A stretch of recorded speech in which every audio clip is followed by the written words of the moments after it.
boqortooyada beesha ajuuraan ayaa u dabaaldegtay sanad guurada aasaaska boqortooyada oo Soomaaliya ka arimin jirtay intii u dhaxaysay qarniyadii 10aad ilaa 17aad.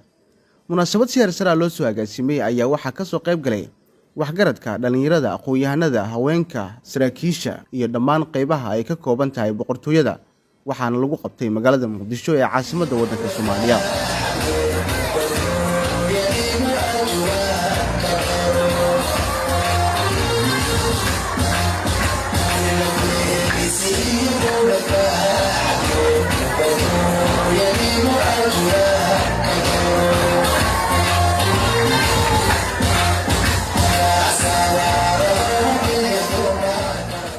dadweynihii ka soo qayb galay munaasabadda ayaa watay calanka boqortooyada beesha ajuuraan oo ah kii 43aad ee la sameeyay qarniyo ka hor. Intii ay socotay munaasabadda ayaa waxaa lagu soo bandhigay ciyaaro hiddo iyo dhaqan ah iyo suugaan lagu muujinayay xuska maalintan. Ugu horreyn munaasabadda waxaa daahfuray gudoomiyaha dhalinyarada beesha ajuuraan.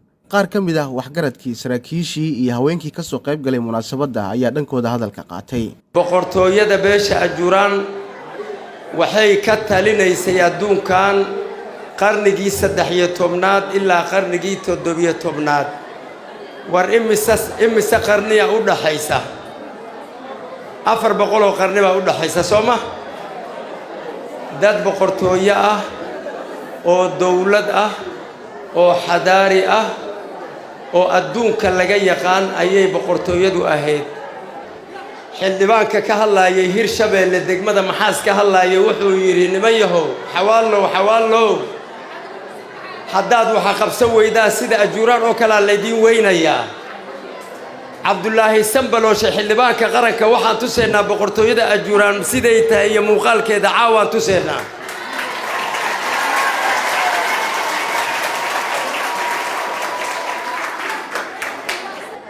caawo kale waana lagu haystaa. Nairobi waxaa ka dhacay shir baa ka dhacay, islii shir baa ka dhacay dowladda Kenya lagu cazumay oo looga soo horjeedo caawo kale inay dhacdo ay ka dhacday Nairobi. dowladda Kenya waa diiday, waxaana ka shaqeeyay dad Soomaali ah oo nadiidan aan ogoleyn ajuuraan inuu soo kaco. waad ogtiin isbuucan oo shirkaas dhacay.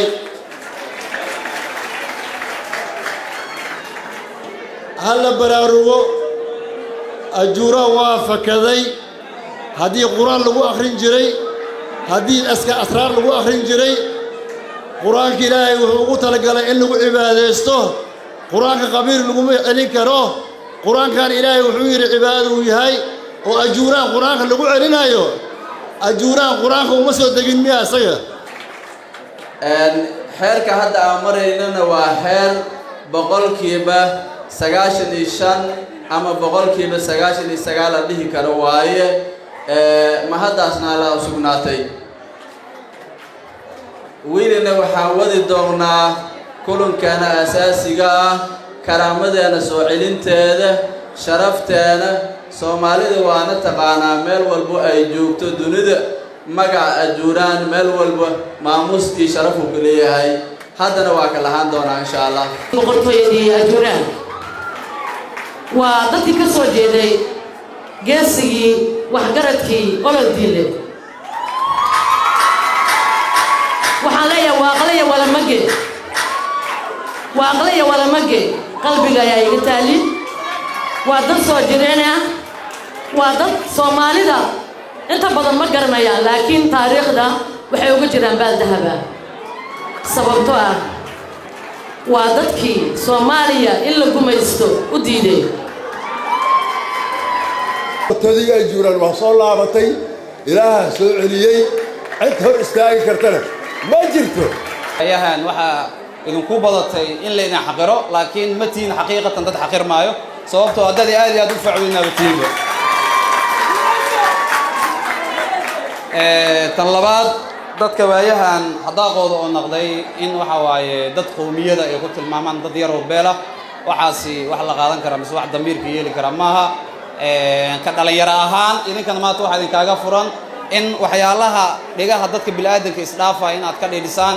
caawo hoolkan waxa ku jirta intaasoo tira oo rag dhalinyaro ah iyo intaasoo tira oo rag dumar ah. caawo waxa xaqiiqa haday intaan oo rag u kacitamaan إن ما تضدكوا هيرية عدو والدولستة يكدل غادان والله وبالله وطلع بوء على الشباب لو بري حتى كم سيجري كرا والله ورا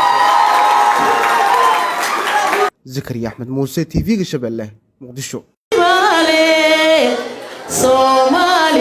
Somalia